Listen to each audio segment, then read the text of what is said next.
Bismillahirrahmanirrahim. Assalamualaikum warahmatullahi wabarakatuh.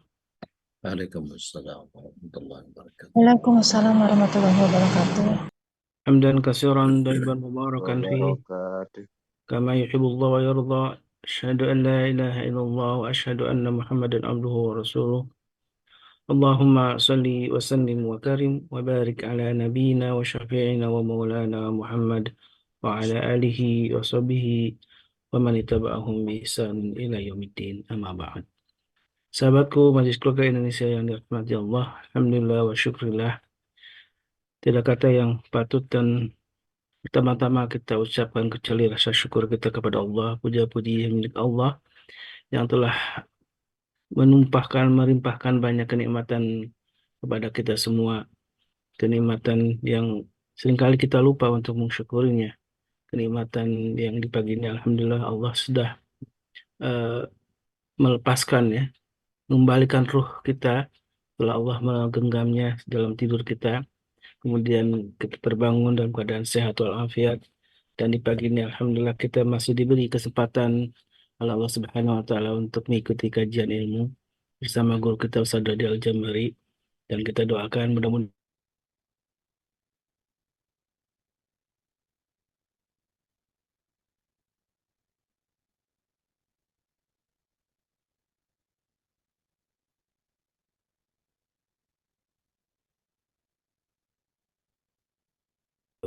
akan mengikuti sebuah kajian tentang Asmaul Husna.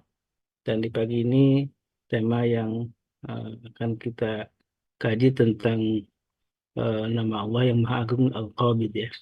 Dan nama ini memang tidak bisa dipisahkan di nama setelahnya, yaitu Al-Basit ya. Al-Qabid, Al-Basit ini menjadi sebuah kesatuan karena ketika menyebutkan bahwa Allah Al-Qabid, Maha menyempitkan, tapi juga Allah Al-Basit, Allah Maha meluaskan, Allah Maha melapangkan. Dan insya Allah ini menjadi sebuah kajian penting untuk bisa memahami mungkin bagi sebagian kita yang masih berkeluh kesah ya tentang ketetapan Allah, mungkin dalam hal rezeki, mungkin dalam hal kesehatan, mungkin dalam hal yang lainnya. Eh, tapi itulah dengan kemaha-adilannya, dengan hikmahnya, Allah adalah Al-Qabid. Dan insya Allah dengan memahami asma ini, Al-Qabid ini, kita menjadi paham tentang betapa maha kuasanya Allah, betapa sesungguhnya apapun yang terjadi di alam semesta ini, termasuk dalam diri kita, adalah menjadi sebuah bagian dari ketetapan dari Allah Subhanahu wa taala. Sahabatku yang dimuliakan Allah, dan eh, di pagi ini sebagaimana biasa kami mengajak ya untuk tetap mengistiqomahkan salah satu eh, kebiasaan atau keistiqomahan kita dalam amal ini adalah bersedekah. Dan insya Allah ini ada khusus untuk sedekah di kali ini kita akan salah satunya didedikasikan untuk saudara-saudara kita di Palestina. Dan alhamdulillah Badai Haikal sudah berangkat ke sana, dan mudah-mudahan Allah mudahkan lagi akan juga berangkat ke sana, ke tempat-tempat pengungsian warga Gaza ya, di sekitar Yordania dan juga di beberapa perbatasan yang lainnya. Dan mudah-mudahan Allah mampukan juga kita untuk ikut terlibat ya, mendukung eh, warga saudara-saudara kita dalam hal menyediakan, memberikan kebutuhan-kebutuhannya, karena memang saudara kita dan mereka adalah saudara ya. Al muslimu akhul muslim ya, bahwa kita adalah saudara bagi sesama muslim yang lain. Baik, alhamdulillah wa syukurlah Ustaz Dodi juga sudah hadir di depan kita ya, dan mudah-mudahan eh, kita sama-sama nih bisa menyiapkan hati kita untuk bisa menyimak pengajaran di pagi ini, dan mudah-mudahan Allah limpahkan kekuatan iman kepada kita sebagai imbas dari hasil kita kajian di pagi ini.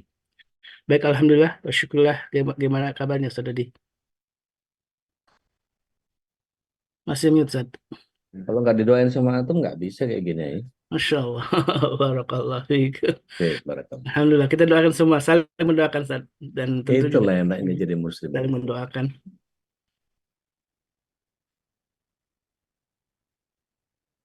Waliyatul masykur, Ustaz. Baik, syukuran jazakumullah khairan. Bismillah. Salatu wassalamu ala Rasulillah. Assalamualaikum warahmatullahi wabarakatuh. Waalaikumsalam Waalaikumsalam warahmatullahi warahmatullahi wabarakatuh. wabarakatuh. Alhamdulillahilladzi anzala Qur'ana fi qulubil muslimin walladzi anzalna sakinata fi qulubil mu'minin walladzi arsalna bil haqq walladzi hayat alladzina amanu asyhadu an la ilaha illallah wa asyhadu anna Muhammadan abduhu wa rasuluh. Allahumma salli wa sallim wa barik ala nabiyyina Muhammadin wa ala alihi wa sahbihi wa mawala wa la hawla wa la quwata illa billah. Bapak Ibu sahabat MKI dirahmati Allah SWT, kita berdoa agar senantiasa Ustaz Khalis Bakri senantiasa diberikan keistiqomahan dalam penjagaan Allah beserta keluarganya. Insya Allah Amin. sama-sama kita menjemput husnul khatimah. Amin. Allahumma amin. Begitu juga teriring doa untuk saudara-saudara kita di Palestina, karena sebagian orang menyepelekan bab doa ini. Mohon maaf, saya cuma punya doa. Justru doa itu jadi senjata. Doa silahul mu'min. Doa itu senjatanya orang yang berislam. Salawat serta salam semoga senantiasa tercurah ke hadirat Rasulullah Shallallahu Alaihi Wasallam, berikut para keluarga, sahabat, dan para pecinta risalah dan syariat beliau hingga akhir zaman. Mudah-mudahan kita yang hadir pada kesempatan pagi hari ini bisa menjadi bagian dari golongan orang-orang yang mendapatkan syafaat beliau kelak di akhirat. Amin. Allahumma amin. Amin. Kita pagi ini akan membahas dua asma sekaligus yang tadi Ustadz Khalis sudah menyinggungnya. Jadi kita akan membahas tentang betul-betul antara Al-Qabid dengan Al-Basit, yang maha menyempitkan dan yang maha melapangkan. Nah, ini yang kemudian akan kita bahas sama-sama. Al-Qabid itu menyempitkan, Al-Basit itu melapangkan. Nah, jadi kalau kita lihat Rasulullah SAW bersabda, Innallaha huwal musa'ar qabidu wal basitu ar-raziq. Jadi sungguh Allah, dialah yang maha mengatur harga, maha menyempitkan, maha melapangkan, maha memberi rizki. Al-Qabid itu menyempitkan kebaikannya dari orang-orang yang dia kehendaki, yang menyempitkan rizki dan hati, sedangkan Al-Basit yang melapangkan kebaikannya untuk orang-orang yang dikehendaki, yang melapangkan rizki dan hati. Memang tidak bisa kita pisah. Al-Qabid sendiri, Al-Basit sendiri bisa saja dari sisi pembahasan, tapi harus dua-duanya bareng. Ya, jadi istilahnya kalau membahas Basyirah wa Nadhirah itu memang harus bareng. Bagaimana kebaikan dan keburukan itu harus diiringkan. Jangan cuma ngancam orang neraka juga saja, tapi hadirkan juga bahwa dia juga punya harapan untuk masuk surga. Jadi gak kabur orang sama urusan kita. Yang pertama kita harus membahas, karena memang ada dua topik, Al-Qabid dan Al-Basit. Menyempitkan atau melapangkan itu bagian yang Allah SWT kehendaki rezekinya. Orang-orang yang dia kehendaki dengan kelembutan dan kebijaksanaannya, Allah sempitkan sedekah bagi orang-orang kaya dan melapangkannya bagi orang-orang miskin. Dan kita tahu memaknai Al-Qabid dan Al-Basit itu dari ambil arti katanya itu sesuatu yang diambil dan keterhimpunan pada sesuatu. Oh iya, saya beli satu kitab bagus ini. Ya, Asmaul Husna ini punyanya QBase. Jadi untuk hidup penuh makna. Ini saya beli di marketplace-nya QBase. Jadi kita sudah pakai QBase, ini ternyata ada marketplace-nya dan kita bisa manfaatkan. Ini menjadi tambahan hasanah literatur.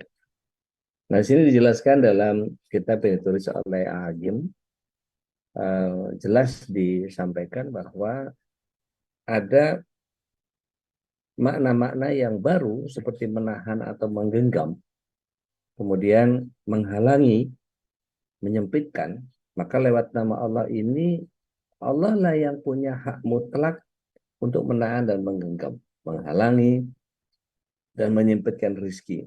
Apabila dia menganggap hal tersebut pantas dilakukan, maka ini mutlak haknya Allah untuk memperpendek umur, kesehatan, kekuasaan, nama baik, kekuasaan, dan semua itu. Imam Al-Ghazali bahkan di kitab ini menyatakan bahwa Al-Qabid ini menggenggam nyawa saat kematian dan menghamparkannya pada saat hari kebangkitan. Jadi pada saat kematian di alam barzah semua, iman, nikmat kubur atau azab kubur, maka kemudian pada saat sangkakala yang kedua baru dihamparkan lagi ruh-ruh itu kembali ke jasad yang baru.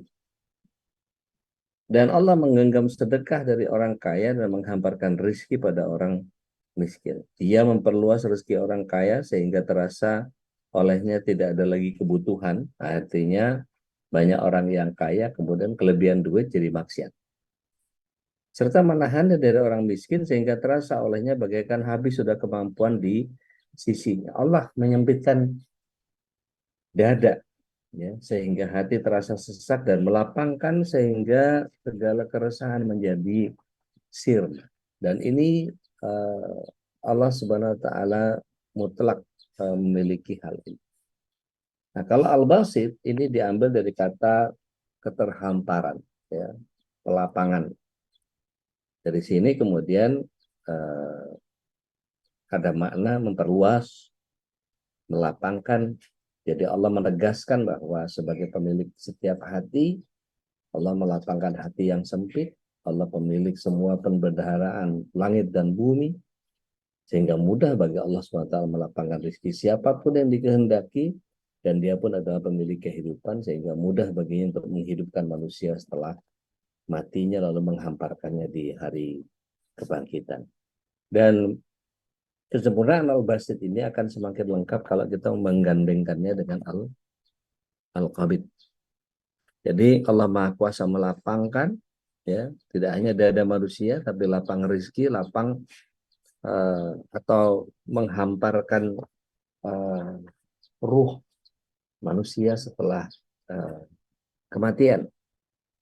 Sehingga kalau kita pelajari, Allah pun Maha Kuasa untuk menyempitkan hati dan rezekinya manusia. Bahkan menahan ruh ketika mencabut ruh dari kematian. Ini gambaran kesempurnaan sifat Allah yang kemudian ketika kita kuasai pemahaman tentang ini, maka kembali lagi mempelajari Asmaul Husna itu bukan untuk sekedar tambahan ilmu. Tetapi kita tahu bahwa ketika Allah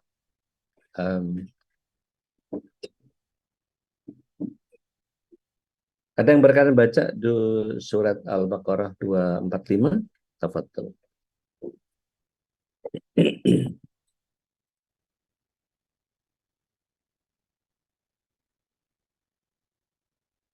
Silakan kalau ada yang sudah ketemu.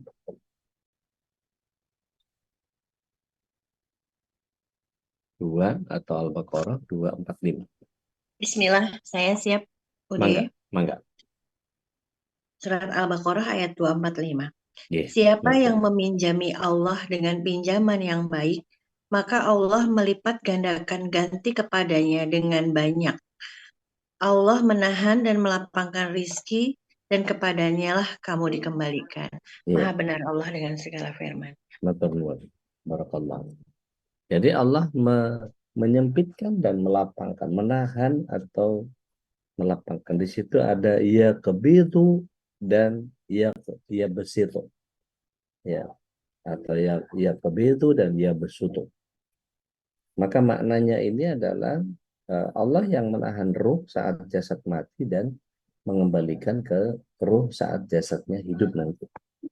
Ada yang memaknai dengan menahan hati, membuat manusia murung, sedih, gitu ya.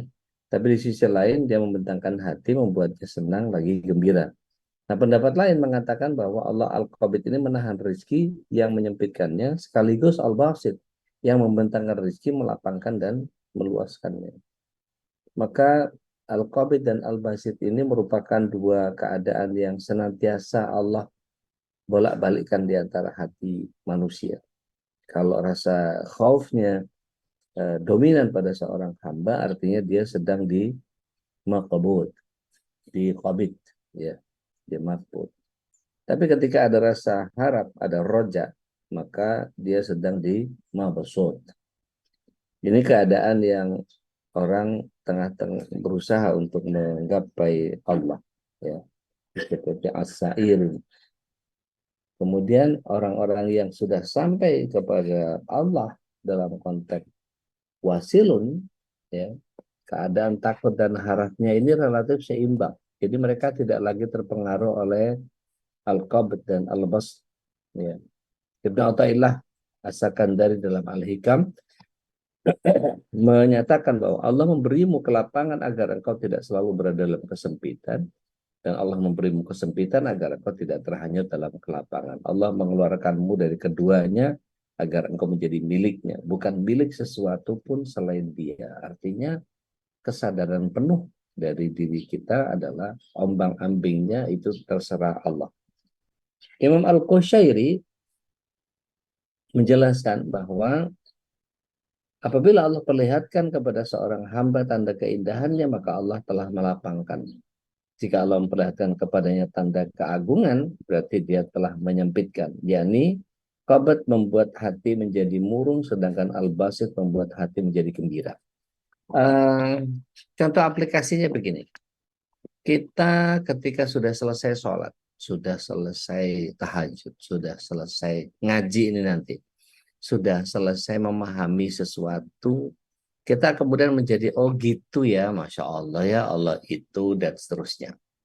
Maka begitu pula ketika kita mendapatkan penjelasan tentang sesuatu yang kemudian, oh ternyata Allah itu begitu ya. Sehingga kita sempit hati kita untuk kemudian merasa bahwa wah, berarti selama ini saya salah dong. Berarti selama ini saya masih belum sempurna dong amalannya. Kesempitan hati pada saat itu Allah lah yang kemudian menggunjang-ganjingkan hati kita, membolak-balikkan hati kita. Bahkan dalam surah Asy-Syura ayat yang ke-12, ya besutu rizqa lima yasha. Allah melapangkan rizki bagi siapa yang dikehendaki dan juga menyempitkannya. Gitu.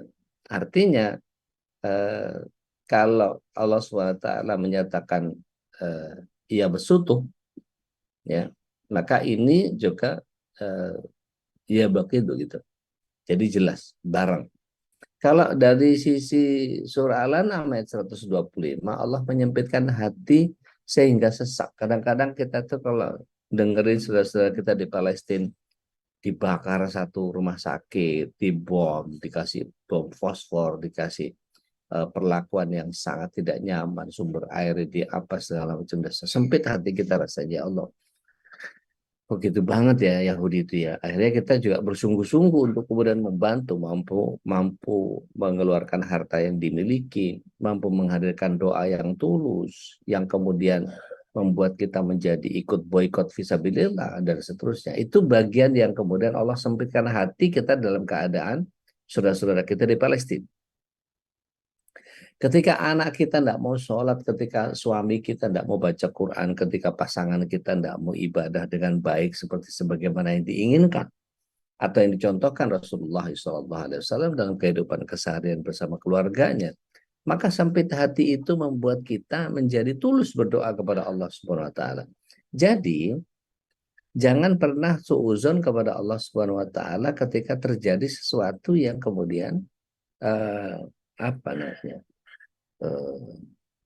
Kita tidak berusaha untuk mengambil hikmah dari apa yang Allah SWT berikan kepada kita. Maka dalam surah Al-An'am ayat 125, barang siapa yang Allah kehendaki memberikan kepadanya petunjuk, pasti Allah melapangkan dadanya untuk meyakini Islam. Dan barang siapa dikehendaki Allah kesesatannya, pasti Allah jadikan dadanya sesak lagi sempit. Seolah-olah dia sedang mendaki langit. Begitulah Allah menimpakan siksa kepada orang-orang yang tidak beriman. Jadi kalau sampai kemudian pasukan julid fisabilillah ini bisa memenangkan mental tentara-tentara pengecut IDF gitu ya, itu menjadi bagian yang Allah Subhanahu Wa Taala lapangkan hati kita untuk menyerang mereka, dan Allah sekaligus melemahkan atau menyempitkan hati mereka. Ini terjadi begitu sistematik, begitu automationnya Allah yang punya. Maka ketika Allah melapangkan hati dengan kebaikan dan kelembutannya, dalam surah Syura tadi dikatakan bahwa barang siapa yang Allah kehendaki akan memberikan kepadanya petunjuk, pasti Allah melapangkan dadanya untuk memeluk agama ini. Jadi dikatakan yasrah sadri, ya, yasrah sadrahu, ya, lil Islam. Dia mudah menerima Islam. Makanya kemudian ketika kita ngobrol sama orang-orang yang kemudian dilemahkan hatinya atau dimudahkan hatinya, terus kemudian dia bisa menerima Islam, gitu ya. Kadang-kadang dalam debatnya Ustaz Zakir Naik misalnya, atau dalam perdebatannya Ustaz Donditan misalnya, atau siapalah gitu ya, kita sering melihat bahwa kadang-kadang ada argumen yang kemudian, kalau yang paling fenomenal itu kalau antum-antumnya bisa download gitu ya, dialog ketuhanan Yesusnya Kiai Bahauddin Mulori ya bersama dengan Pendeta Widuri, itu luar biasa, itu fenomenal, itu bagaimana pergolakan hati selama kurang lebih beberapa hari itu menjadi bagian yang kemudian dialog ketuhanan Yesus, dan itu dibedah secara komprehensif. Antum boleh nanti search gitu ya, dialog ketuhanan Yesusnya Bahauddin Mulori sama Pendeta Widuri. Nah itu Allah sempitkan hati seseorang dan lapangkan hati seseorang itu sekehendak Allah.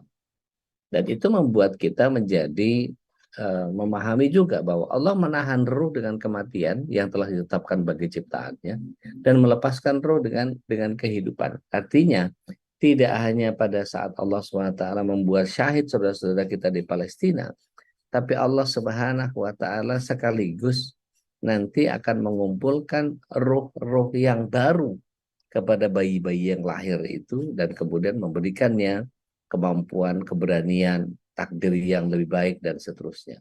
Begitu juga Allah SWT wafat 5.000 bayi di Palestina, tapi diganti oleh Allah SWT dengan 50.000 mu'allaf di seluruh penjuru dunia. Itu menjadi bagian yang wow, cara Allah luar biasa gitu. Artinya hilang satu tumbuh seribu, benar-benar perwakilan dari peribahasa itu gitu. Jadi saudara-saudara kita yang di Palestina itu ada sekitar 5.000 bayi meninggal, tapi kemudian Allah SWT hadirkan 50.000 mu'alaf dari berbagai penjuru dunia. Itu artinya memang mati satu tumbuh seribu. Artinya ketika Allah SWT ingin merubah mindset seseorang, itu menjadi sangat luar biasa. Nah, Rasulullah SAW bersabda kepada para sahabatnya saat mereka tertidur di waktu sholat dalam sebuah perjalanan, maka dikatakan bahwa innallaha qabidu arwahakum, sesungguhnya Allah menahan roh kalian, ya. Dikatakan hina sya'a waruhah, ya, ketika Allah berkehendak dan kemudian melepaskannya, ya, alaikum rihan sya'ah. Jadi ketika Allah berkehendak maka dilepas. Nah, ada orang-orang yang kemudian diberikan pelajaran oleh Allah SWT seperti ini. Nabi Ibrahim pernah dihadirkan. Nabi Nuh, Nabi Isa alaihissalam, Nabi Muhammad alaihissalam. Pernah dihadirkan konsep-konsep sekaligus antara al-qabid dengan al-basit.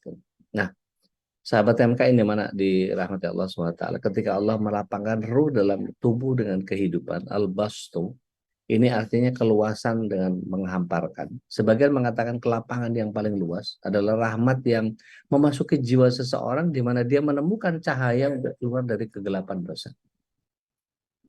Nabi Ibrahim alaihissalam ketika atau Nabi Yunus alaihissalam ketika beliau didesain sedemikian rupa sehingga dia pergi dalam keadaan marah kepada kaumnya di Ninawa. Kemudian dia naik kapal dan kemudian diundi sebagai tumbalnya adalah dia. Allah SWT sudah mempersiapkan ikan paus biru untuk melahap beliau, tapi dengan catatan tidak dilahap. Gitu. Hanya menyimpannya dalam perutnya saja. Nah ketika itu Nabiullah Yunus alaihissalam dibawa kepada dulumat, kegelapan. Kegelapan yang dimaksud itu adalah 3 kegelapan menurut beberapa ulama tafsir.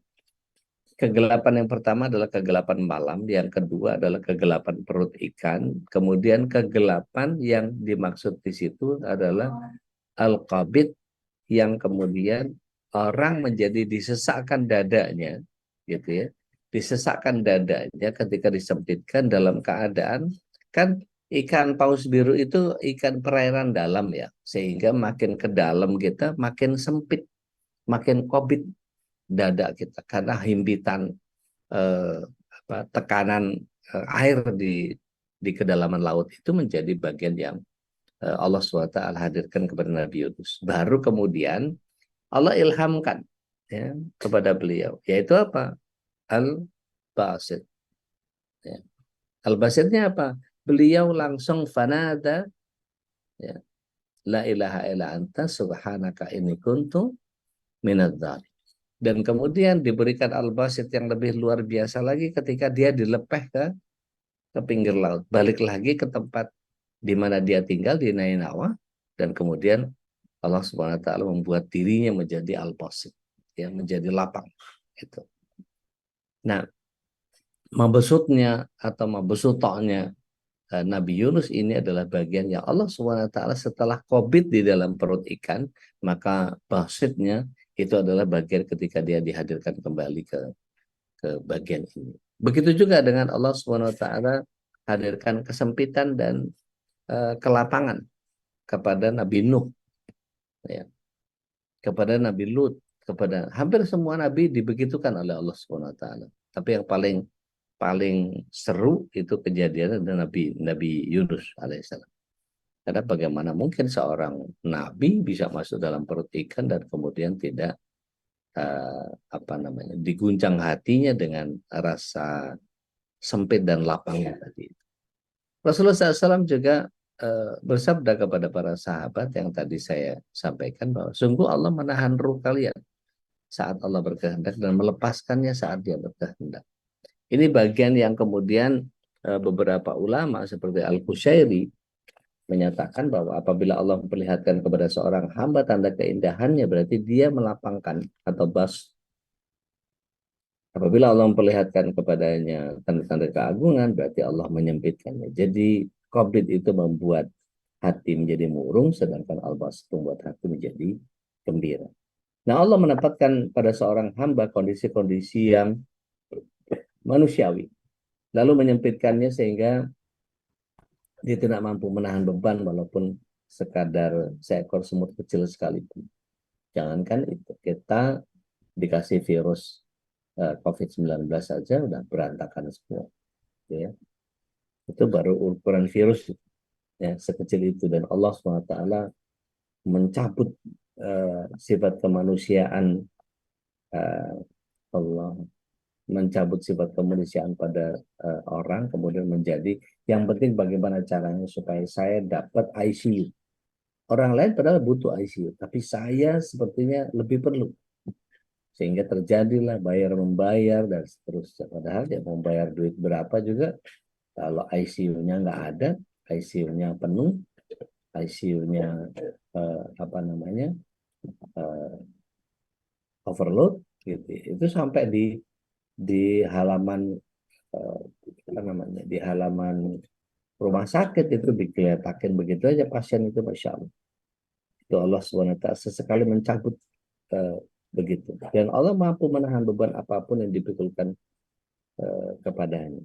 Ini penjelasan Ibnu Ajib al-Husaini dalam Asmaul Husna. Asibli menyatakan orang yang mengenal Allah, dia bisa menyembunyikan langit dan bumi di balik helai bulu matanya. Tapi orang yang tidak mengenal Allah, dia akan langsung panik ketika sehelai sayap nyamuk menempel di tubuhnya.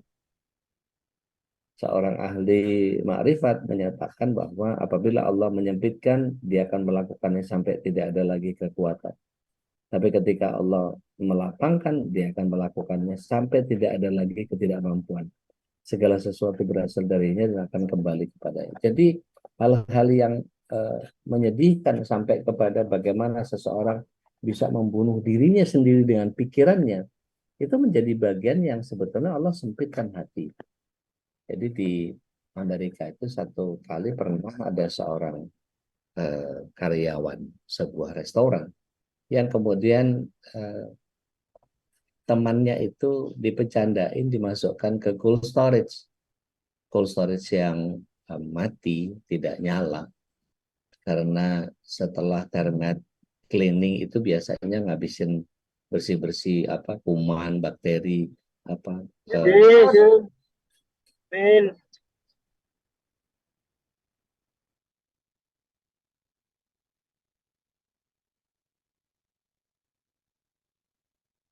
seperti rayap atau apa, ya itu bagian yang kemudian dibersihkan, kemudian temannya itu dimasukkan ke cold storage itu, kemudian ditutup dari luar dengan kunci dari luar, artinya dia nggak akan bisa keluar. Qadarullah wa masyafa'al, datang tamu dalam jumlah agak banyak, dia nggak sempat keluarin temannya, kemudian sibuk di kitchen itu. Setelah selesai pelayanan, closing, pulang. Sampai rumah, bangun pagi, baru ingat, teman saya masih ada di cold storage. Oh my God, dia langsung lompat, dia langsung lari, dia langsung masuk ke cold storage resto itu, ternyata ditemukan temannya ini sudah meninggal. Wah, dia sedihnya minta ampun. Disempitkan oleh Allah SWT hati karena kehilangan teman gara-gara dia. Akhirnya datang polisi, kemudian ngecek segala macam. Ada seorang ahli forensik yang kemudian memberikan ketenangan kepadanya. Temanmu itu bukan akibat dia karena dikunci di cold storage, tapi dia membunuh dirinya sendiri dengan pikirannya. Bagaimana itu bisa terjadi, dokter? Maka dijelaskan oleh dokter forensik ini. Cold storage ini sudah dimatikan sejak 4 hari yang lalu. Jadi nunggu kinerjanya obat termite cleaning itu. Jadi bakteri-bakteri itu biarin sampai 4 hari, baru kemudian nanti baru dinyalakan lagi. Exhaust-nya nyala. Sehingga udara itu normal. Ya, udara normal dan kemudian suhunya suhu kamar. Kalau di kita mungkin sekitar 24-22 lah. Jadi sebetulnya tidak mungkin dia mati dalam keadaan kedinginan. Tapi saya temukan jasadnya seperti frostbite. Seperti kayak direndam dalam es. Maka si ahli forensik mengatakan dia telah membunuh dirinya sendiri dengan pikirannya. Karena dari CCTV tampak olehnya kegelisahan itu sampai dia menggigil, betul-betul menggigil. Dan dia mati dalam keadaan meringkuk seperti itu. Padahal nggak dingin. Berarti apa? Kekuatan pikirannya oleh Allah SWT, Al-Qabid, ya, disempitkan oleh Allah SWT sampai dia bisa membunuh dirinya sendiri. Luar biasa. Maka saat itu Al-Basitnya langsung datang kepada temannya yang mengunci itu. Berarti saya nggak dihukum. Karena ini bukan saya yang melakukan pembunuhan. Tapi dia membunuh dirinya sendiri dengan pikirannya. Begitu luar biasa kekuatan pikirannya.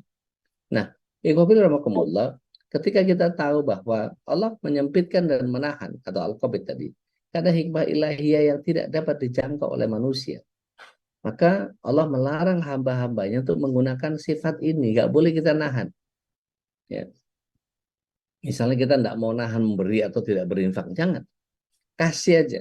Biar Allah Subhanahu wa taala menunjukkan kepada kita, kalau kau tidak memberikan ke lapangan buat orang lain, kalau engkau menjadi COVID, maka aku tidak akan basit padamu. Kalau aku melihat engkau sebagai orang yang COVID, jangan harap aku basit kepadamu. Jadi ketika Allah SWT benar-benar memperketat larangan ini, dan kemudian Allah menyebutnya sebagai orang yang munafik. Mari kita lihat ayatnya. Surah At-Taubah ayat 67. A'udzubillahi minasyaitonirrajim. Orang munafik laki-laki dan perempuan itu sebagian dengan sebagian yang lain mereka adalah sama. Mereka menyuruh membuat yang mungkar, melarang yang ma'ruf, dan mereka menggenggamkan tangannya, artinya apa? Pelit. Gitu. Mereka telah lupa kepada Allah. Maka Allah melupakan mereka. Hati-hati. Sesungguhnya orang-orang munafik itu adalah orang-orang yang fasik. Tahu tapi nggak mau. Apa bedanya fasik dengan munafik? Munafik itu cirinya jelas ya. Ketika dia berkata dusta. Ketika dia dikasih amanah, dia ingkar. Ya. Ketika dia dikasih janji, dia khianat. Nah, sedangkan orang yang fasik, orang yang tahu tapi dia nggak mau. Ya. Udah dikasih tahu tapi masih ngotot. Gitu. Udah tahu banyakin dan baca Quran, belajar Quran, kok malah TikTokan joget-joget nggak jelas, ngikutin lirik lagu gitu. Itu artinya dia menyia-nyiakan hidupnya sendiri dengan musik, ya, menghancurkan otaknya sendiri, dan kemudian musiknya digantikan dengan Al-Quran. Tapi kenapa ada orang yang nggak nyaman dibaca Al-Quran langsung berasap, langsung panas, langsung marah? Nah itu Ustaz Sahal nanti yang ngejelasin. Ya. Ada masalah apa? Kalau Anda misalnya dalam sekali duduk nggak bisa baca Al-Baqarah, itu ada masalah apa Anda sama Allah? Gitu. Nah, kemudian bagian yang Allah menyemberikan rizki sebagian hamba karena hikmah yang sangat besar. Kalau kita lihat ayatnya, surah Asy-Syura ayat 27 ini, meskipun Allah melaksanakan melapangkan rezeki kepada hamba, tentu mereka akan melampaui batas di muka bumi. Tapi Allah menurunkan apa yang dikehendaki dengan kadarnya. Sungguh Allah maha mengetahui keadaan hamba-hambanya, lagi maha melihat. Artinya, dengan ayat ini kita harus khususan, oh pantas saya nggak dikasih rezeki yang lapang. Kenapa? Supaya saya nggak foya-foya. Supaya saya nggak boros, supaya saya membantu orang, supaya saya tahu bagaimana rasanya disempitkan. Gitu. Tapi ketika Allah SWT mengulur sedikit buat kita, itu langsung isinya maksiat. Ini duit segini buat apa ya? Mau beli TV baru kali ya? Atau beli mobil baru ya? Atau apa ini, itu segala macam. Padahal ada begitu banyak orang yang bisa dibantu di sekitar kita. Ya. Daripada beli mobil yang harganya miliaran gitu ya, padahal masih ada mobil yang lain, ada lebih dari 5 yang nggak dipakai semua mobilnya. Nah, mendingan kita bikin sekolah Quran, bikin santunan buat anak-anak yang membutuhkan. Kalau kita lihat datanya, perpustakaan-perpustakaan itu sangat miskin dengan literatur yang cukup, begitu. Saya nggak tahu, kebayang buat saya adalah perpustakaan memang menjadi makin sedikit minatnya ya. Tapi bisa nggak kita bikin perpustakaan digital yang linknya dari kita? Gitu. Anda ingin cari anu, ini linknya. Anda ingin cari anu, ini linknya. Jadi sampul bukunya ada di situ, begitu diklik, larinya ke PDF. Artinya kita mengumpulkan itu. Kalau sekarang kan liar. Kita cari buku anu, wah itu bisa di websitenya ini, bisa di websitenya anu, bisa di ini, bisa di. Sekarang kalau misalnya kita mau menginisiasi proyek gitu, kita minta beberapa orang untuk kemudian mengumpulkan itu dalam web yang kita buat. Ini web khusus perpustakaan digital. Semua kitab ada semua di situ. Mau yang berbahasa apa saja ada di situ. Wah, luar biasa kalau kita bisa buat seperti itu. Ini menjadi bagian yang sangat luar biasa. Sehingga orang kalau nyari kitab, udah di situ aja. Gitu. Misalnya apa kita namakan webnya itu kitab digital. Gitu. Maka di situ ya hampir sama dengan apa namanya, salah satu kegemaran saya mencari kitab-kitab klasik itu, ya, syamila.net. Syamila.net itu ada sekitar 30.000 lebih kitab, ya, tapi bahasa Arab. Ya. Nah, itu tinggal kita pelajari, kita buka. Tidak ada yang tidak dibahas. Semua tinggal bisa lihat kata istri misalnya. Kata istri ditemukan di beberapa hadis. Wah, itu ratusan hadis yang bicara tentang istri. Ratusan ulama yang bicara tentang istri. Itu seperti apa dan seterusnya. Sehingga ketika kita membuat satu istinbat hukum, mengumpulkan begitu banyak data, sehingga itu dilapangkan oleh Allah SWT. Nah, mari kita lihat bahwa Allah SWT menyempitkan rezeki dan hati, maka mestinya dia tawakal kepada Allah SWT. Kalau disempitkan rezeki, mari kita lihat surat 65 ayat 7. Ini ada cara Allah SWT yang sangat unik. Justru ketika disempitkan, kita malah disuruh bersedekah. Itu nalarnya dari mana ya? Mari kita lihat. Silakan kalau ada yang berkenan. Baca Pak Ustadz ya. Enggak. Bismillahirrahmanirrahim. Dan mereka tidak mengagungkan Allah dengan pengagungan yang semestinya. Padahal bumi seluruhnya dalam genggamannya pada hari kiamat. Dan langit digulung dengan tangannya. Maha suci Tuhan dan maha tinggi dia dari apa yang mereka persekutukan. Ya. Quran Surah Az-Zumar ayat 67. Iya, yang saya maksud At-Tolak 65 ayat 7 yang saya maksud. Atolak buka dulu. Atolak Iya, 67. kalau Az-Zumar 67 kan saya pampang nih. Atolak 67.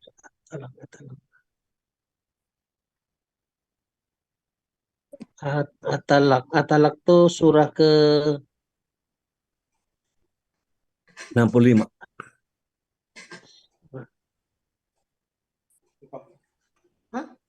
surah 65 ayat Ayat 7. 7. Baik, siap.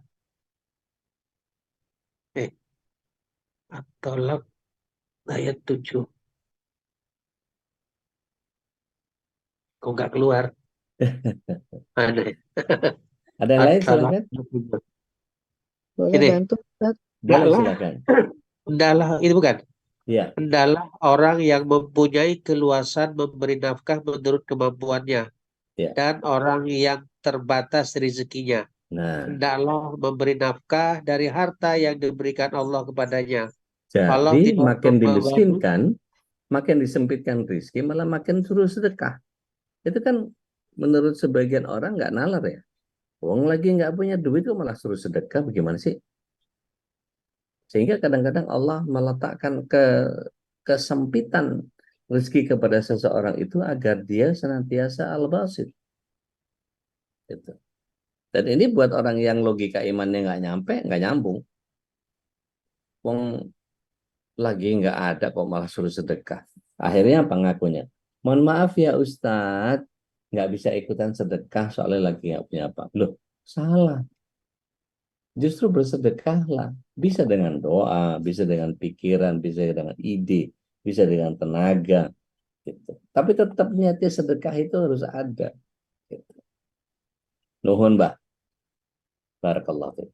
Jadi ketika mereka tidak mengagungkan Allah dengan pengagungan yang semestinya, padahal bumi seluruhnya dalam genggaman Allah pada hari kiamat dan langit digulung dengan tangan kanannya. Maha suci Allah dan maha tinggi dari apa yang mereka persekutukan. Jadi kesempitan itu datang dari Allah.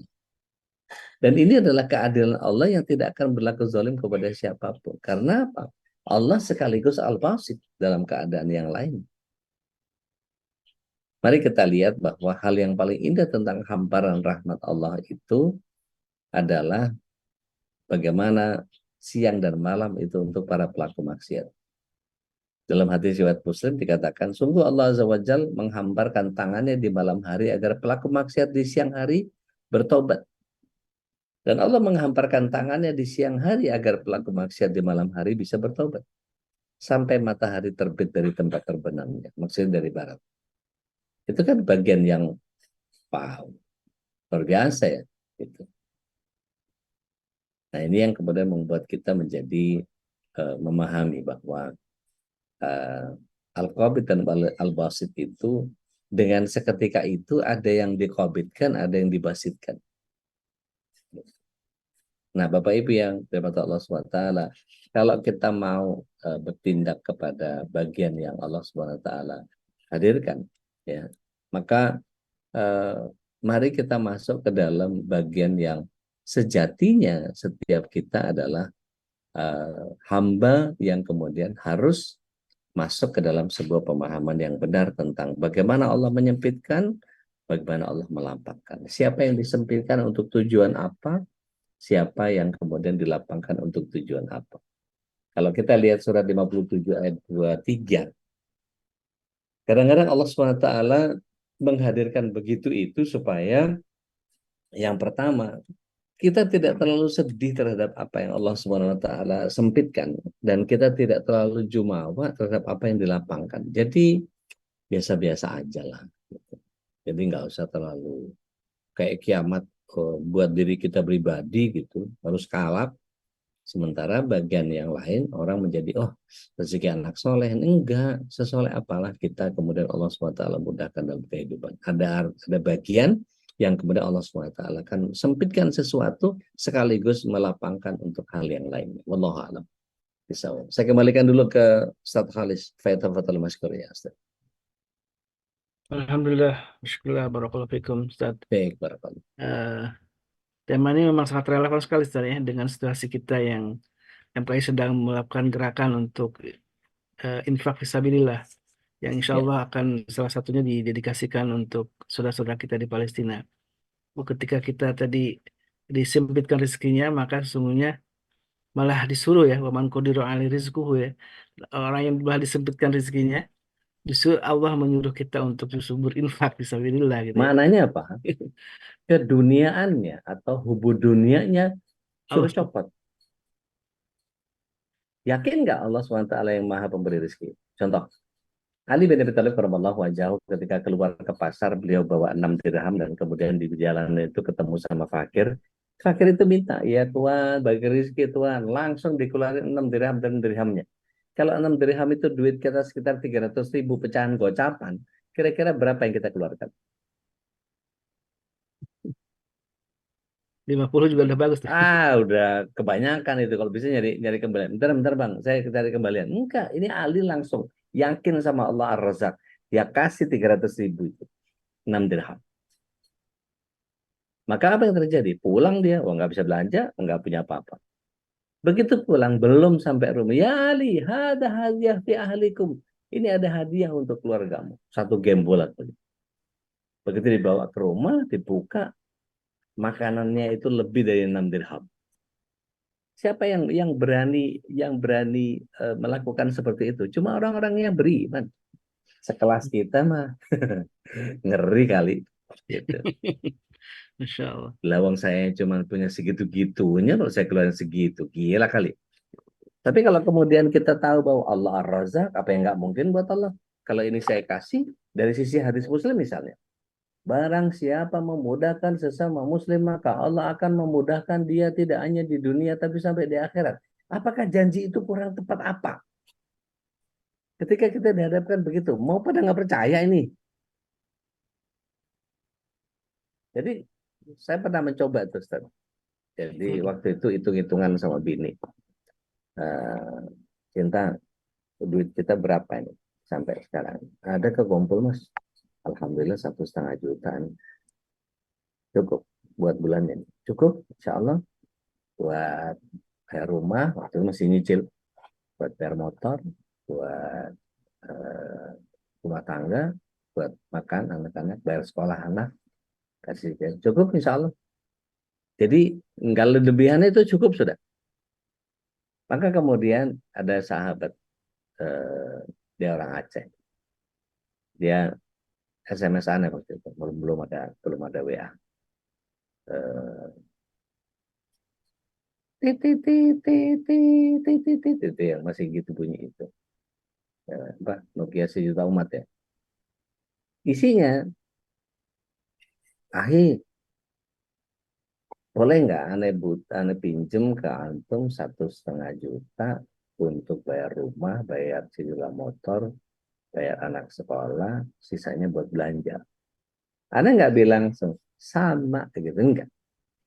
Aneh yakin Allah SWT Maha Kaya dan ini ada orang yang sangat membutuhkan. Aneh langsung bilang, cinta, kita kos-kosan sama Allah yuk. Maksudnya ada orang yang butuh nih 1,5, kita kasih aja sama dia. Lihat bagaimana cara Allah menghadirkannya buat kita. Wah, itu langsung dijawab sama Harim Aneh. Bismillah mas. Wih, itu sorak-sorak dalam hati itu kan. Apa yang terjadi? Anak ambil HP, anak balas begini. Antum mau ambil atau anak mau antar? Itu gak dijawab sama dia. Tahu-tahu kenyut, datang dia pakai sepeda tuanya, datang. Sana bilang ini 1,5 buat antum, eh, tidak ada pinjaman. Jadi ini hadiah buat antum. Itu benar-benar nol. Jadi apa yang anak punya, ya itu aja udah kasih. Ini nggak ada wala tabungan, wala apa, wala simpenan, wala apa, nggak ada. Bismillah aja. Gimana cara Allah menyelesaikan? Wow, luar biasa ternyata. Limpahan keberkahan yang luar biasa. Anda tahu dalam hari itu Anda bisa ngisi apa namanya dubbing iklan itu langsung cash and carry 3 juta. Waktu itu diminta ngisi buat energen puasa. Jadi ditelepon sama produsernya, Mas bisa ngisi ya Mas, ini karakternya kayaknya cocok buat jenengan gitu. Oh boleh di fake aja ke nomor ini lah. Cuma ngomong alhamdulillah doang, apanya mau di fake. Cuma ngomong alhamdulillah doang. Oh ya udah. Jam berapa? 9:30. Oke, saya berangkat. Sampai di sana ambil sekitar 9 take.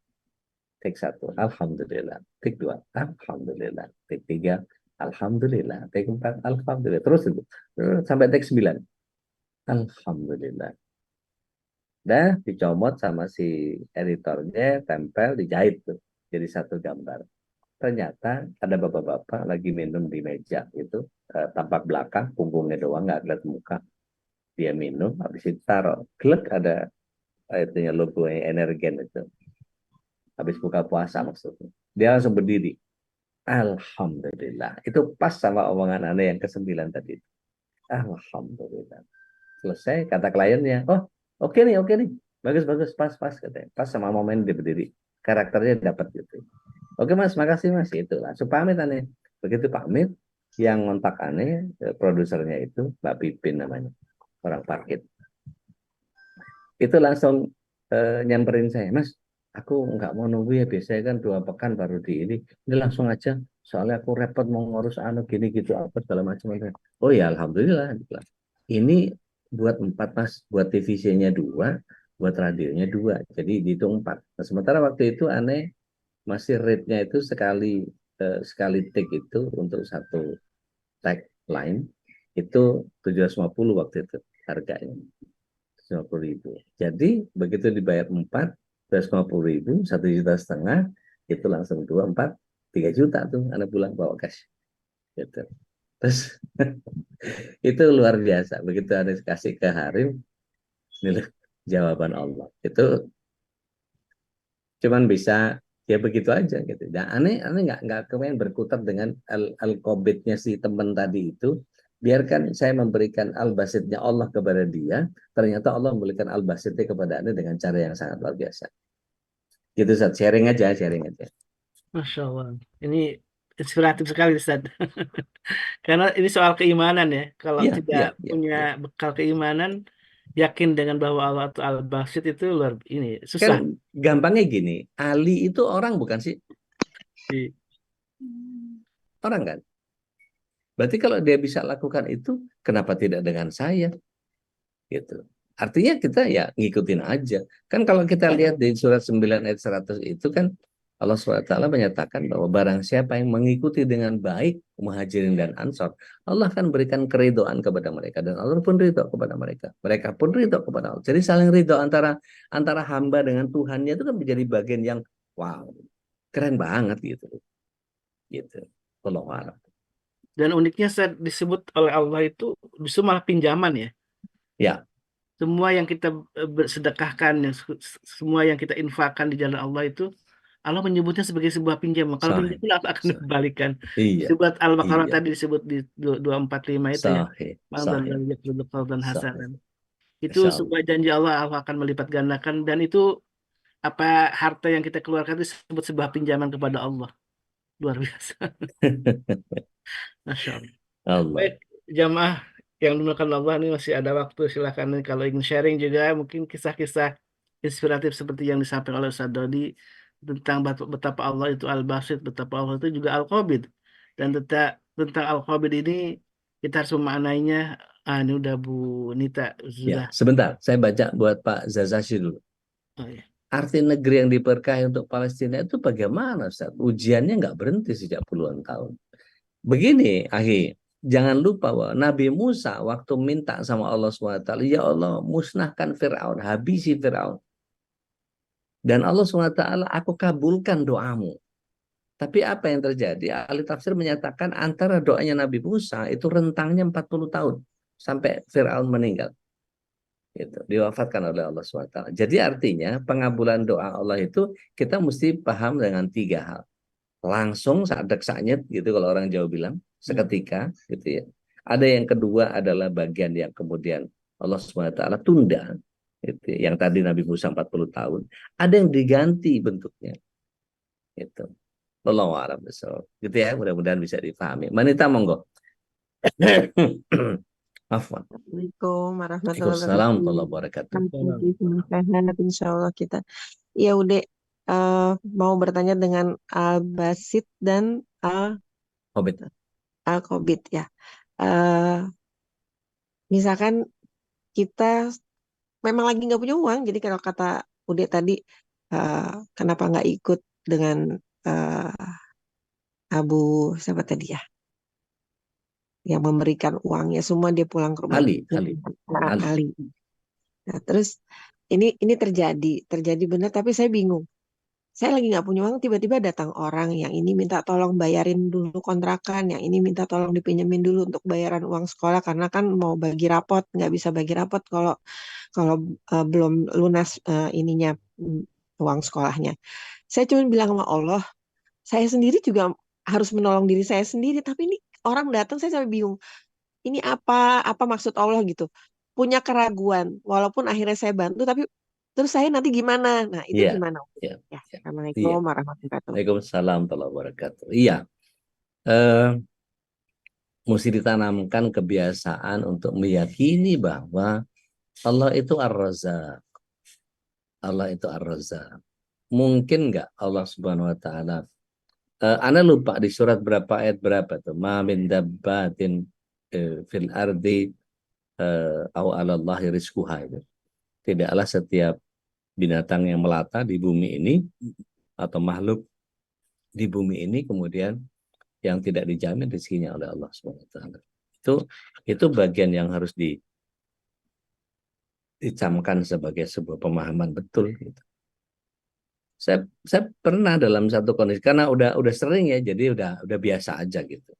Lagi nggak punya duit, sok-sokan neraktir orang gitu, seru itu seru banget. Habis itu terus begitu ngecek rekening ketawa sendiri, dia sok jago banget. Tapi pride-nya atau izahnya di depan orang itu keren gitu. Oh masya Allah. Gitu. Dan Allah ganti juga nggak tanggung-tanggung gitu. Dan itu keyakinan kita kepada Allah tentang bagaimana Allah itu menjamin setiap rizki, itu yang jadi sangat luar biasa. Itu mesti belajar sama Mas Elo tuh. Mas Elo tuh begitu tuh. Karena sering beliau nggak ada urusan sama itu. Tapi kadang-kadang nyesel juga begitu tawarin. Iya ya, mestinya kenapa nggak diambil aja ya? Segera aja saya bilang. Iya Ustaz Khalis, surat Hud ayat 6. Ya, Masya Allah. Wa Nah, min dabbatin fil ardi illa 'ala Allahi rizquha. Ya, Manita. iya.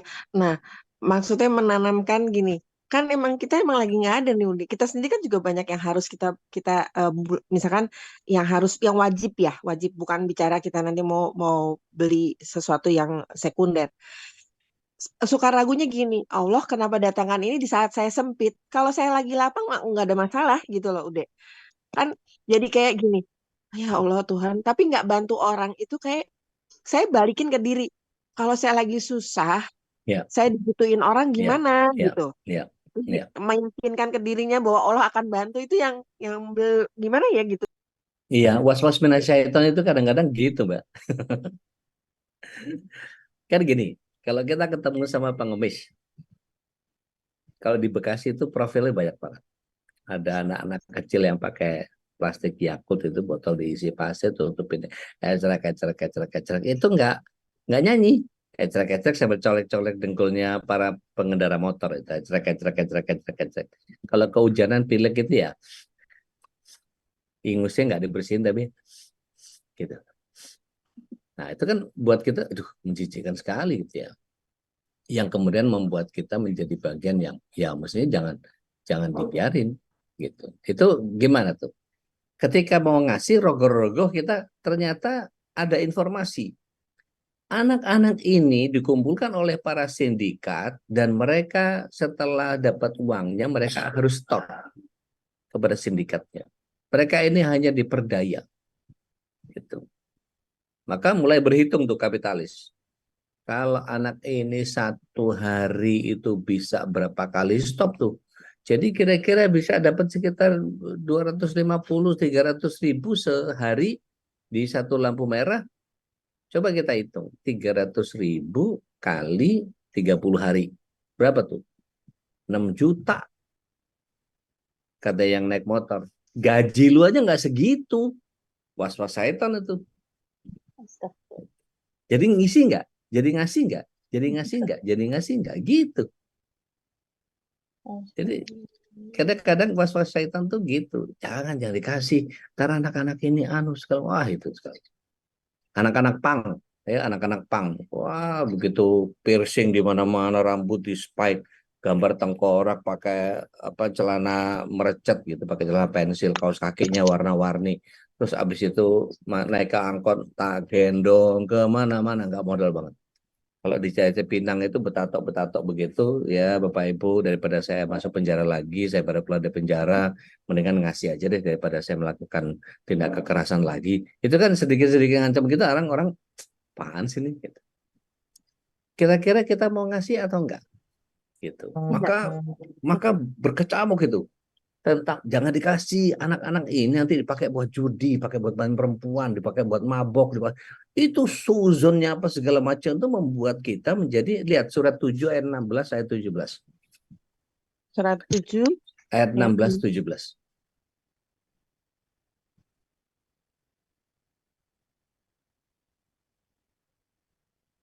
Auzubillahiminasyaitonirrajim. Bismillahirrahmanirrahim. Karena engkau telah menghukum aku tersesat, pasti aku akan selalu menghalangi mereka dari jalanmu yang lurus. Itu visinya. Ah, Misinya kemudian sekarang 17. kemudian pasti aku akan mendatangi mereka dari depan, dari belakang, dari kanan, dan dari kiri mereka. Dan engkau tidak akan mendapat kebanyakan mereka bersyukur. Nah, Maksudnya, lo nggak taat. Jadi dikasih was-was depan, kasih was-was kiri, kanan, depan, belakang, dikasih was-was. Kerjaan Tony emang begitu. Tony itu nama tengah ya. Depannya Syai, belakangnya Roji. iya, iya, iya. Jadi begitu terus. Nanti ketemu sama ibu-ibu pakai pakai apa kaos polo gitu diangkat buat jilbabnya, lengannya buat diketin di ke belakang. Mukanya disedih-sedihin kayak nggak makan 3 hari gitu. Begitu mepet-mepet ke apa ke dashboard kita gitu ya. Itu kayak kita, aduh, sian lihat mukanya nggak tega. Itu langsung dipenuhi sama menurut media. Mereka ini datang dari sebuah desa di Indramayu yang jika kita amati rumahnya punya kendaraan, punya rumah lantai 2 pakai parabola. Mereka ada orang-orang kaya yang dari mengemis. Itu jadi bagian yang ya mending gue nggak ngasih. Berbeda dengan orang yang ketika misalnya ngelihat anak-anak pang itu kan mereka masih bisa bekerja. Saya tidak akan memberikan kepada mereka kecuali Rasulullah SAW memerintahkan kepada kita jangan berikan sedekah kepada orang yang masih bisa bekerja. Ketika ada seorang pria datang kepada Rasulullah SAW, ya Rasulullah, bagikan dariku baitul mal. Maka Rasulullah SAW sampaikan, kau tidak punya sesuatu pun di rumah. Gak punya, saya yatim piatu, saya hidup sebatang kara. Kau tidak punya apa-apa sama sekali di rumahmu, harta apapun.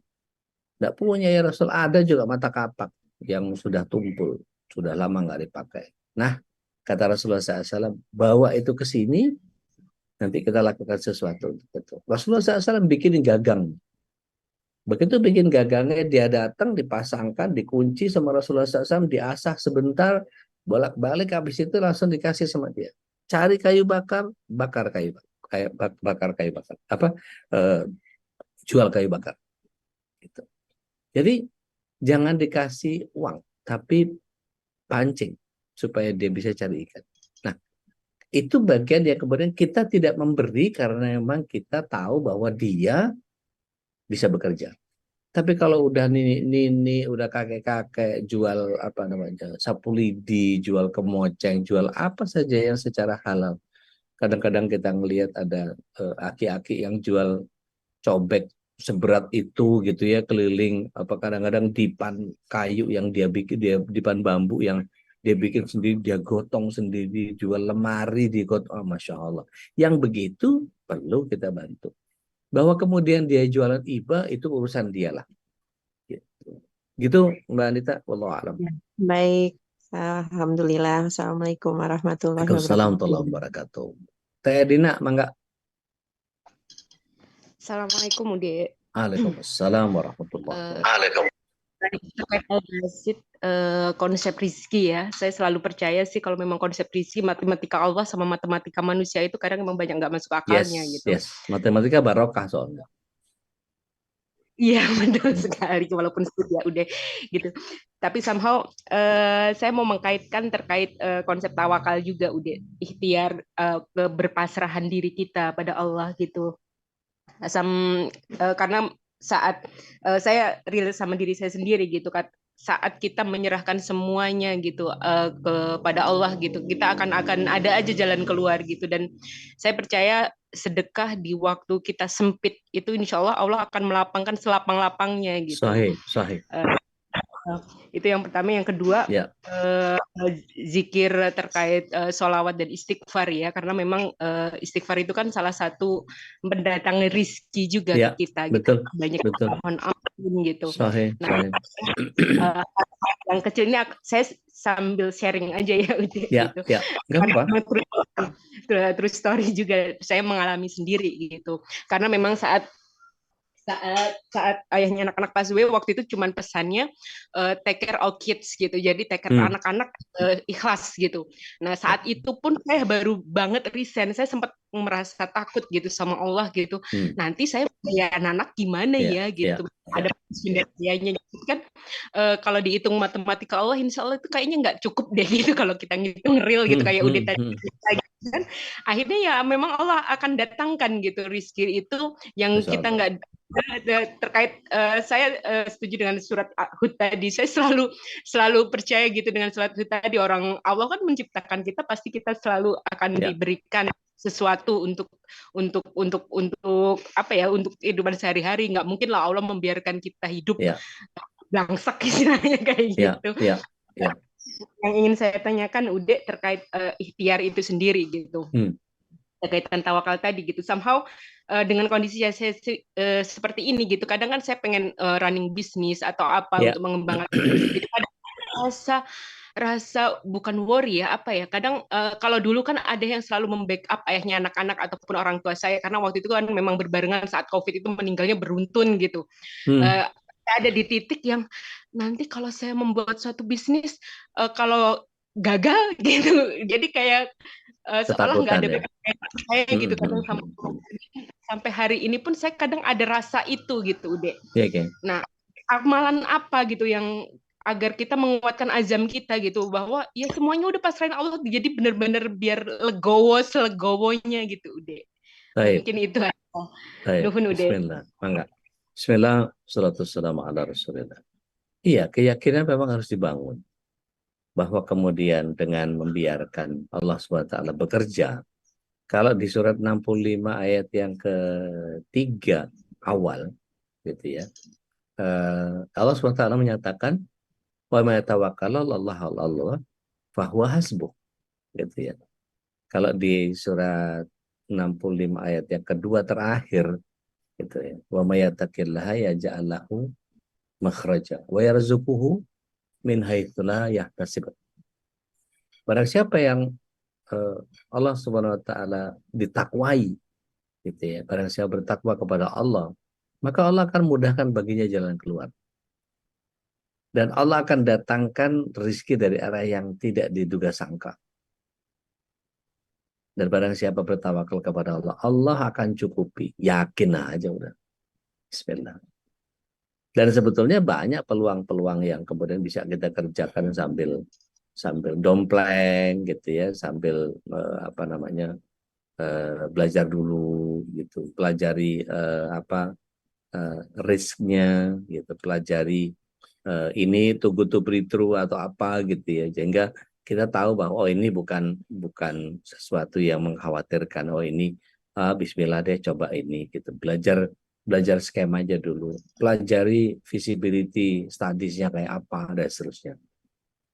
Kami ada beberapa kawan-kawan yang memang running bisnis untuk banyak hal. Tadina boleh nanti simpen nomor saya, gitu, nanti kita coba kolaborasi apa yang bisa kita kolaborasi, karena nggak ada yang nggak bisa jadi duit kalau kita mau. Itu Allah ngasihnya begitu aja. Tapi bahwa kemudian ada bagian yang kemudian ada yang harus kita pahami, bahwa kadang-kadang Allah SWT menghapuskan dosa itu dari kegagalan kita. Tawaran-tawaran yang kita sampaikan kepada banyak orang ditolak itu bagian yang, jadi yang paling banyak diampuni dosanya oleh Allah SWT itu para pedagang. Coba tanya Bu Nini Irawan, gitu. Tanya Bu Nini, apakah semua orang yang ditawari langsung ngambil semua? Enggak, gitu. Enggak semua ngambil. Gitu. Apakah yang ditawari langsung beli semua? Enggak, gitu. Enggak semua. Artinya apa? Ketika Allah SWT hendak menggugurkan dosa kita, dagangan kita itu ditolak-tolakin orang. Tapi kalau kita punya keyakinan bahwa ini kayaknya kurang tepat orangnya aja, atau orang ini belum butuh, jadi maka saya harus mencari sampai ketemu dengan orang yang memang membutuhkannya, gitu. Kalau jam tangan mahal yang miliaran aja ada yang beli, gitu. Kalau mobil mahal aja ada yang beli, gitu. Pabrik helikopter itu ada yang beli loh, gitu. Dia nggak bisa masarin, ada yang mau helikopter helikopter itu kan mainan yang begitu. Helikopter yang butuh helikopter itu kan mainan, tapi orang yang beli helikopter bener banyak, gitu. Artinya kita yang kemudian harus meyakini bahwa apa yang kita lakukan ini, satu, bukan hanya passion kita. Kadang-kadang ada yang Allah SWT benturkan pada kondisi yang nggak ada passion, nggak ada apa segala macam, tapi Allah kasih jalurnya ke situ. Tadina pernah dengar nggak ada orang yang jual beras kuta? Tahu tanaman beras kuta? Tanaman hias beras kuta. Yeah. Yang daunnya itu kayak disiram beras gitu, atau bercak-bercak putih gitu. Oh, I see ya. Oke. Ya udah.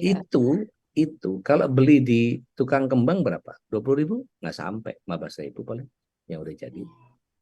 Itu tinggal kita kasih vitamin tanaman, gitu ya, kita kasih packaging yang bagus. Itu kalau kita jual di IG, itu yang beli kadang-kadang di Brasil, karena di Brasil varian itu nggak ada. Ada yang beli di Amerika segala macam. Jualnya berapa? $80. Ya Allah, enak banget. Padahal itu dari packaging apa segala macam, dan ini itu udah diberesin sama orang kargo. Gitu. Sampai sana difoto apa segala macam, diterima dengan bagus, alhamdulillah bagus, ini apa segala macam. Kita kasih saran, siram kunyit, siram jeruk nipis, siram apa segala macam, air gula ini segala macam. Itu kita bisa saran itu, habis itu kita posting nanti pohon yang lain lagi, nanti dibeli lagi. Itu kalau udah ketemu salurannya, begitu aja sesepele itu, gitu. Iya, Teh tinggal Dinar, yakin aja. iya, cari aja terus sampai sampai dapat. Pernah tahu itu nggak, eh, penari hujan di orang Indian nggak, di suku Comanche sana? Kalau Heeh. saya kecil dulu kan pernah suka baca Winnetou gitu ya, karya-karyanya Carl May gitu ya. Itu ada satu mitos tentang penari hujan yang kalau dia turun, kalau penari hujan yang lain itu nggak hujan, tapi kalau dia yang turun, kalau dia sudah mulai keluar dari hujan, pasti hujan. Ditanya sama wartawan, apa rahasia Anda? Sepele jawabnya, saya menari sampai hujan.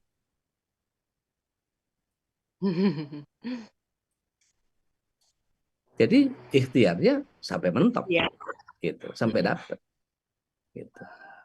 Saya nggak iya nggak karena pernah saya nggak pernah ngerasa sampai saat ini diperustadkan itu, nggak pernah merasa sampai sekarang, nggak ngerasa pantas, nggak ngerasa gaslighting pantas. aja Iya, ya. Uts. gitu.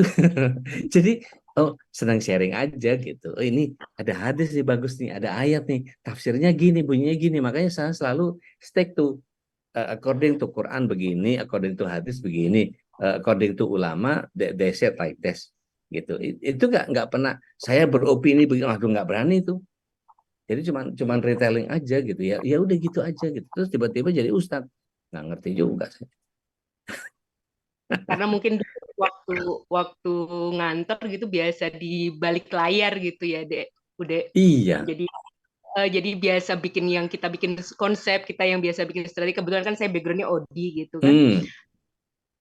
Udah terbiasa bikin konsep, ternyata kalau kita in real life gitu nggak semudah itu Ferguso gitu. Jadi kayak ada sebenarnya tuh sebelum waktu awal pandemi dulu tuh, jadi sempat waktu saya milad itu dikasih hadiah untuk kita mau setup bakery waktu itu tahun yang lalu gitu. Ya. Dan saya baru berani melepas alat itu untuk membuat saya nyewa ruko itu baru kemarin gitu. Itu alat itu ngedon 3 tahun dulu gitu untuk saya Masya Allah. Masya Allah. Mudah-mudahan jadi dan keberkahan insya Allah teh. gitu karena memang saya diyakinkan alhamdulillah gitu dikelilingi support system yang Ya. baik-baik gitu, teman yang Bismillah baik. aja teh. Bismillah aja. Tinggal nyari polanya apa. Kira-kira misalnya tiap Jumat mau bagiin roti berapa buat orang. Iya, saya menyadari kapasitas saya gitu. Saya nggak bisa kalau kayaknya terjun langsung. Jadi saya kemarin kebetulan ada teman yang memang punya bakery udah running gitu. Terus iseng itu, Mbak Din kayaknya punya alat gini-gini belum dipakai gitu. Di saat saya memang nggak pengen apa-apa tentang alat itu gitu. Ya tadi konsep tadi gitu. Jadi ada aja gitu, ada info gini-gini. Ya udah saya nggak mikir panjang. Saya cuman waktu sholat hajat gitu, terus habis itu saya yes gitu. Ya udah saya lepas, saya kirim ke Jakarta lagi deh tuh alat, gue bilang gitu. Saya kirim, jadi alat bolak-balik kemarin dari Jakarta dibawa ke sini, sekarang jadi dari Jakarta gitu. Ya, Bismillah, dengan jalan itu saya takut dihijab gitu, jadi takut nanti saya nggak tahu umur saya berapa lama lagi gitu, bayar depan yang titipkan untuk dibuat usaha, kalau saya nggak gunakan kan nanti hisapnya juga jatuh ke saya gitu. Betul. Ada rasa takut itu, setiap doa memang saya selipkan gitu, saya takut hisap tersebut gitu nantinya daripada nggak bermanfaat gitu. Kalaupun saya nggak bisa bermanfaat orang, ya memang barang sekeliling saya apa yang bisa dimanfaatkan untuk umat, untuk ini ya monggo gitu, ibaratnya kasarnya kayak gitu. Siap deh. Barakallah. Mudah-mudahan Allah mudahkan insyaallah. Nuhun ya. Mangga. Ada Bu Nadia Dubian di Bandung. Pak Ustaz, kalau pengalaman saya sesuai prasangka hamba memang betul. Saya yakin kalau kita makin banyak memberi, justru Allah berikan lebih. Iya, the more you get, the more you get. Dan itu benar terjadi saat saya memberi orang tua. Masya Allah. Itu tiba-tiba rezeki datang dari akhir. Itu luar biasa. Pak Mufar Fauzan, Cipayung. Salam Bude. Waalaikumsalam warahmatullahi wabarakatuh. Kita sering berpikir apabila kita melapangkan seseorang, maka Allah akan melapangkan kita. Tapi terkadang kita juga merasa suka dimanfaatkan orang. Di saat dia susah kita bantuin, tapi sekali-sekali benar-benar yang kita malah nggak dibayar. Apa yang termasuk ujian atau bagaimana? Pengguguran dosa yang pertama. Yang kedua, ada bagian yang kalau itu kita sedekahkan, gitu, itu kan jadi luar biasa ya. Satu, memudahkan orang gitu ya. Yang kedua, kita lepas aja. Udah, Daripada susah-susah gitu, Bismillah lah. Saya nggak bakal miskin dengan uang segitu. Bismillah, lepas aja gitu. Memang ngomong gampang, enggak, saya udah praktek. Insya Allah itu jauh lebih aman. Jadi kalau ada kawan, ada sepupu, ada siapapun lah gitu ya yang pada minjem, saya minjem itu hitungannya hilang udah. Jadi nggak pernah berharap kembali, kecuali yang memang dia serius, datang bikin surat utang gitu ya, dan kemudian tanda tangan beberapa saksi yang memang saya ketahui. Nah, itu biasanya aman kalau yang begitu, gitu ya. Wallahu a'lam. Tenadia Dubian. Pertanyaan saya, cara meyakinkan orang terdekat tentang Allah akan selalu memudahkan ketika kita yakin itu bagaimana ya? Nggak bisa ujuk-ujuk Tenadia. Mesti diberikan kisah hikmah seperti tadi. Ada nanti kalau berkenan saya kasih, kemarin tuh saya kasih kajian the power of giving gitu ya. Kita udah pernah bahas juga di pas puasa tahun lalu kalau nggak salah Ustaz Khalis ya. Ya, betul, Ustaz. Ada bahas itu. Tapi yang kemarin itu ada beberapa kisah hikmah yang saya bisa sampaikan. Gitu ya Teh. Insya Allah terus saya dihadirkan keyakinan itu. Kita nggak pernah tahu di kali yang keberapa dia akan kena hidayahnya Allah. Dan Kita diajak nggak ngaji, tahu. Ustaz. Iya. Diajak ngaji Nah, DMKI itu juga. pasti. Jadi al-basit itu nggak bisa minta karena itu mutlak punyanya Allah gitu ya. Tapi kalau Allah mau kasih itu luar biasa. Pak Suherman di Bengkulu. Assalamualaikum. Waalaikumsalam warahmatullahi wabarakatuh. Metode atau cara memunculkan keyakinan sehingga kita tidak hanya menggunakan logika akal saja yang masih cenderung kubu dunia. Perilaku para nabi itu kita mesti tahu ya. Nabi Musa tidak pernah berpikir tapi banyak berzikir. Nabi Ibrahim tidak menggunakan akal tapi pakai tawakal. Rasulullah Muhammad SAW itu jarang pakai logika tapi mengedepankan takwa. Jadi 3 itu saja. Jangan banyak berpikir, banyaklah berzikir. Jangan banyak pakai logika, pakailah takwa. Jangan banyak pakai akal, pakailah tawakal. Itu 3 kunci yang kemudian membuat kita minta sama Allah SWT. Ya Allah, kuatkan hati hamba, la quwwata illa billah. Seringkali kita belum ketemu sama kondisi yang paling mepet dan Allah bantu. Justru ketika kita udah di ujung tanduk, ya, bagai telur di ujung tanduk itu udah saya seperti dapat sinyal ini makin dipersulit sama Allah SWT, pasti akan datang kemudahan karena janji Allah gitu kan ya. Ketika ada kesulitan ada kemudahan. Gitu. Fa inna ma'al usri yusra wa inna ma'al usri yusra. Jadi antara kemudahan itu yang datang setelah kesulitan, kita berarti kalau dipersulit sama Allah SWT, ini bentar lagi pasti ini tunggu kan benar gitu. Itu sering kali saya dapatkan gitu. Jadi dan kalau kita lihat betapa bagaimana Allah SWT menggambarkan di begitu banyak kisah tentang para nabi, para sahabat, bagaimana mereka melakukan begitu banyak hal yang kemudian ketika Allah SWT berkehendak, maka kemudahan itu datang gitu saja. Cuman memang harus perlu tidak boleh meletakkan orientasi kita kepada hasil akhir. Karena hasil akhir punya Allah. Kita gede di ikhtiar saja.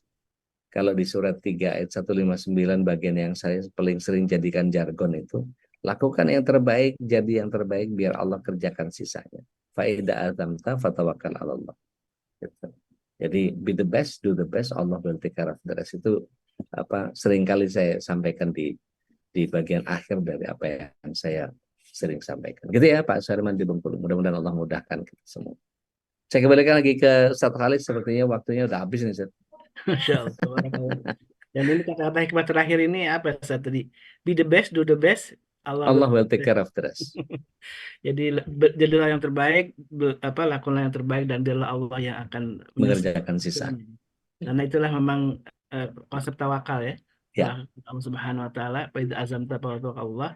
Tapi tetap harus ada syaratnya, itu berikhtiar. Betul. Tapi ikhtiar bukan yang menentukan hasil, tetap Allah lah yang menentukan hasil. Ya.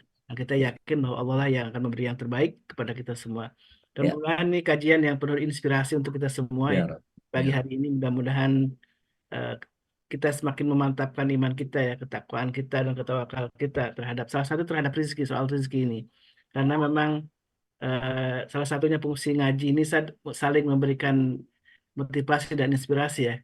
Ya. Mudah-mudahan ini bagian dari kemudian Allah akan membuka hidayahnya, kemudian Ya, orang yang lapang dalam rezeki kita, dan kita menjadi orang yang gemar bersedekah. Dan ini orang-orang yang gemar bersedekah ini disebutkan orang-orang faulaika humul muflihun ya, dan mereka Nah. orang-orang yang sungguh beruntung sesungguhnya, dan orang yang dijaga wa may yuqsuhan nafsihi faulaika humul muflihun, dan orang-orang yang dijaga pikirannya oleh Allah Subhanahu wa taala, maka mereka lah sesungguhnya orang yang beruntung. Dan mudah-mudahan Masya Allah. kita termasuk orang yang beruntung, sukses Ya ya, Rab. dunia dan akhirat. Amin Allahumma amin. Dan kembali lagi saya ingatkan, MPI sedang menggalang infak fisabilillah untuk Palestina, dan ini salah satu nanti bagian dari apa yang kita dapatkan dari sedekah, dari infak dari jamaah ini akan kita dedikasikan untuk apa namanya, saudara-saudara kita di Palestina. Dan insya Allah sekitar bulan Maret Babe Haikal akan kembali ke pengungsian, dan kita akan titipkan amanah dari jamaah sekalian untuk mereka. Dan insya Allah ini mudah-mudahan bagian dari amal kita yang akan kita rutinkan ya. Ketika tiap pagi kita rutin untuk bersedekah lewat MKI, mudah-mudahan ini sebagian yang akan digunakan untuk program dakwah, dan sebagian lagi akan kita gunakan untuk warga-warga Palestina. Baik, alhamdulillah wa syukurillah, kita sudah menuntaskan sebuah kajian yang sangat bermanfaat ini, dan mudah-mudahan Allah bukakan hati kita, Allah lapangkan hati kita untuk menerima hidayah ini, karena tidak hanya sekedar hidayah ilmu, tentu hidayah amal yang penting kita dapatkan. Karena ilmu, kalau hanya sebatas ilmu, tentu tidak ada manfaatnya, tapi ilmu dengan amal itulah yang sesungguhnya menjadi sebuah keberkahan dari kita semua. Amin Allahumma amin. Dan mari kita tutup kajian ini dengan doa kafaratul majlis. Subhanakallahumma wa bihamdika asyhadu an la ilaha illa anta astaghfiruka wa atubu ilaik. Al-afwu minkum wa billahi taufiq wal hidayah. Wassalamualaikum warahmatullahi wabarakatuh. Waalaikumsalam warahmatullahi warahmatullahi wabarakatuh. Jazakumullahu khairan. Wa kadzalik. Terima Barakallah. kasih Ustaz Dodi, Ustaz Dengan senang hati, Bu. Barakallah. Dodi. Allahumma arhamna bil Qur'an waj'alhu lana imaman wa nuran wa hudan wa rahmah. Allahumma dzakirna minhu ma nasina وعلمنا منه ما جهلنا وارزقنا تلاوته آناء الليل وأطراف النهار واجعله لنا حجة يا رب العالمين.